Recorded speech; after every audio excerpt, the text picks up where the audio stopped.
Key point 1. Relationships are all lovey-dovey and perfect until time takes its toll. In many relationships, the period when couples date or court is the most romantic and desirable stage.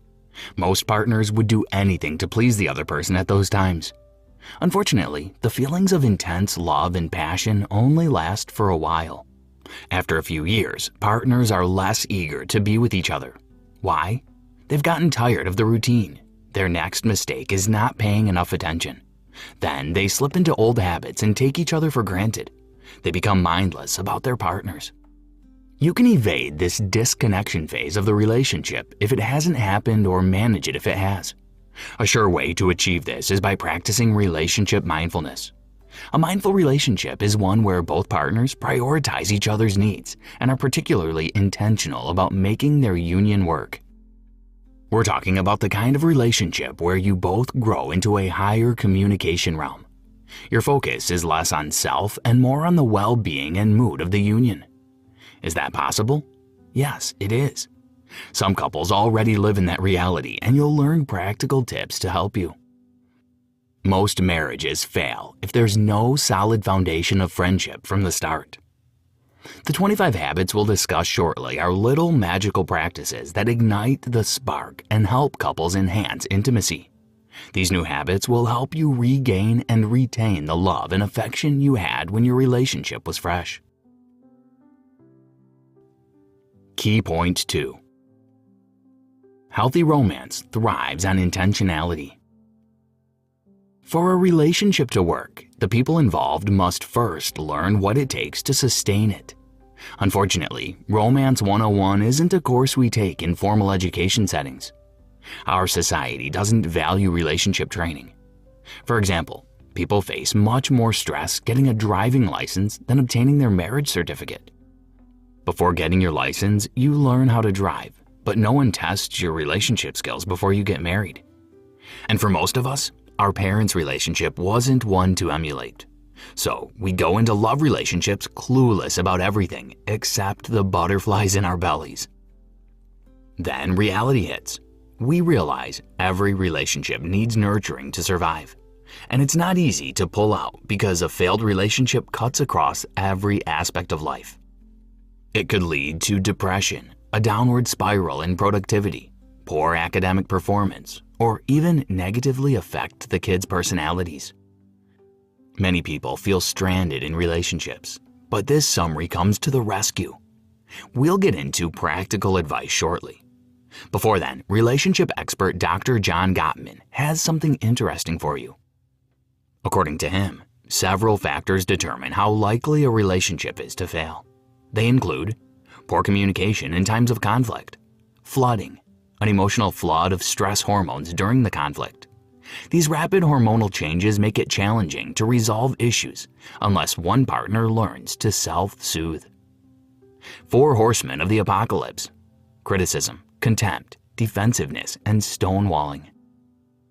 Learning how to build and nurture a healthy love relationship is one of the most important endeavors you will ever undertake, maybe the most important. Barrie Devenport and S.J. Scott. Let's briefly explain the 4 horsemen. Critiquing your partner means that you're saying they're a problem. Contempt refers to the mental posture of looking down on your partner because you feel better than them. Defensiveness is a way of shifting blame whenever something goes wrong.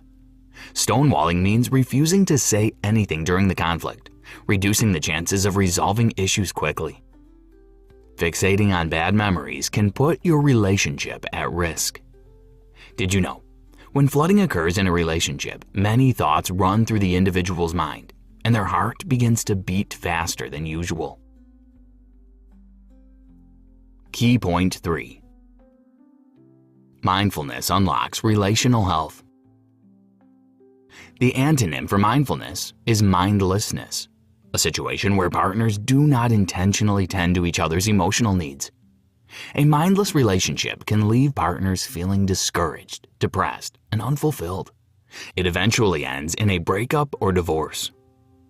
Being present and proactive in your relationship can help avoid divorce. Apart from avoiding the pain of divorce, it is necessary to prevent mindlessness, to enjoy a happy marriage and have improved health. According to numerous relationship studies, being with someone that makes you happy helps you do away with stress. It also makes it easier to live your best life.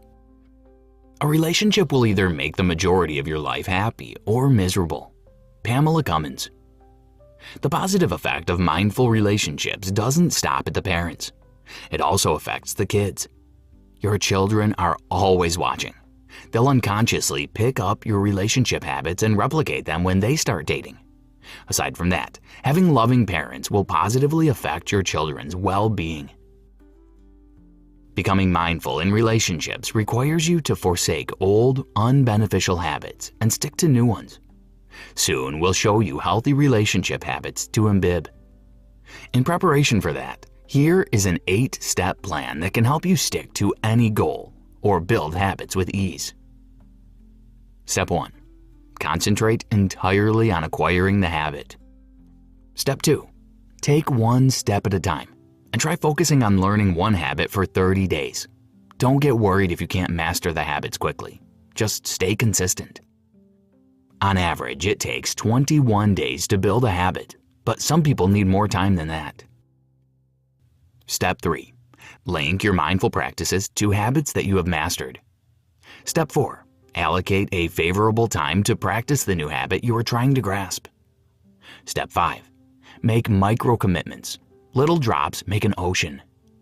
Step 6. Prepare your mind. There may be obstacles. Step 7. Be accountable. Step 8. Reward yourself for small wins.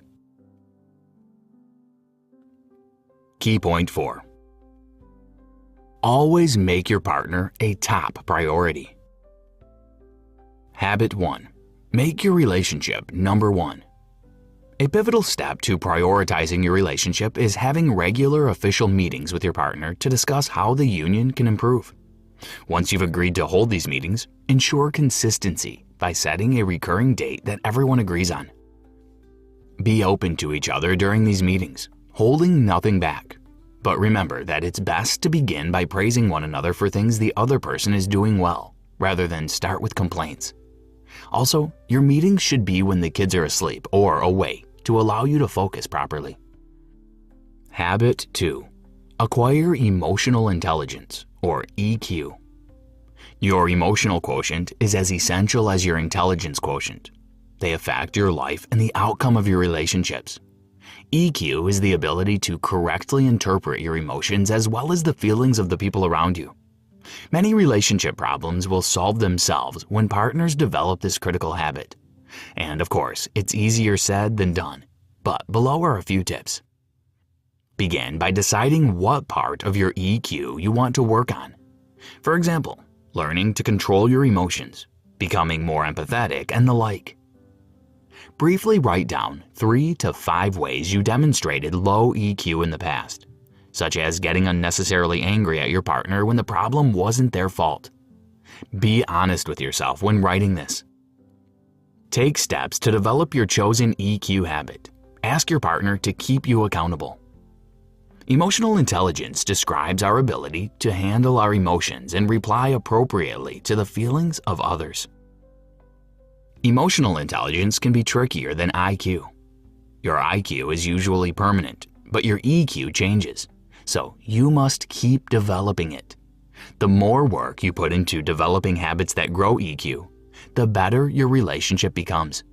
Examples of these habits include speaking with kindness and respect to your partner, expanding your ability to read and understand facial expressions and body language, showing sympathy and empathy, and having a good sense of humor. Key point 5. Have a vision for your relationship and learn to accept your partner. Habit 3.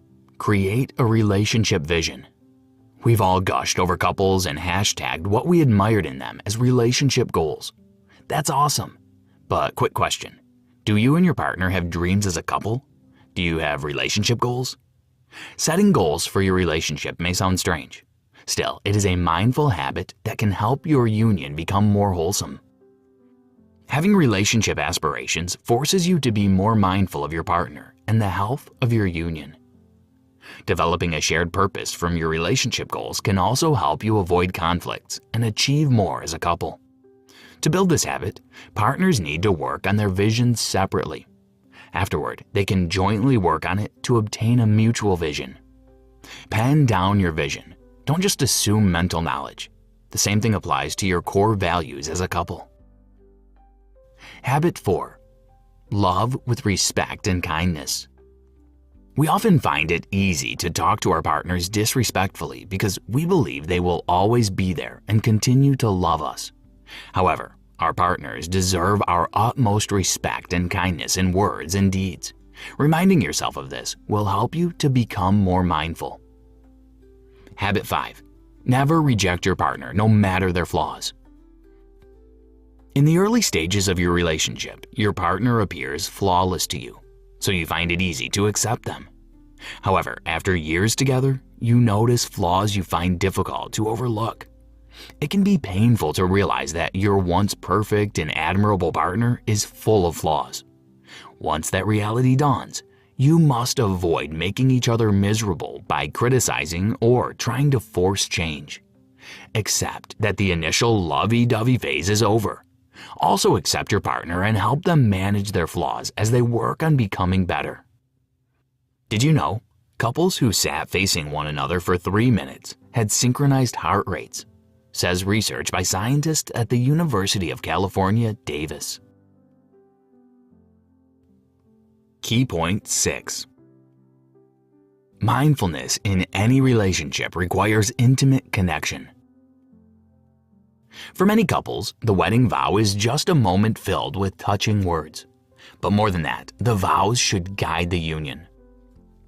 Couples come to this part of their wedding vows to love and to cherish. But ever wonder what it means to cherish your partner? Habit 6. Hold your partner dear. Holding your partner dear means treating them as a treasure and cherishing them, both in thoughts and deeds. However, be careful not to assume you know how your partner wants to receive love. Ask them when unsure. Habit 7. Have bodily contact often. Make a habit of frequently connecting with your partner physically. It will make them feel loved and valued. Examples of physical contact: hand-holding, pecking, kissing, cuddling, lightly caressing at different times of the day, and so on. Constant physical touch increases the level of oxytocin, aka love hormone, in the body. Habit 8. Connect with and engage with each other. Partners will remain connected if they spend ample time together daily. You may argue that some people spend time together and still don't get along. That may be true, but realize that time together shouldn't be measured in quantity, but the quality. You can be with your partner for 8 hours, and the only real connection you had was just 20 minutes because you were distracted the rest of the time. So make every second count.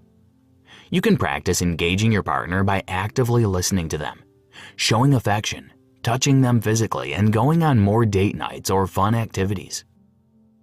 Habit 9. Create shared routines and ceremonies.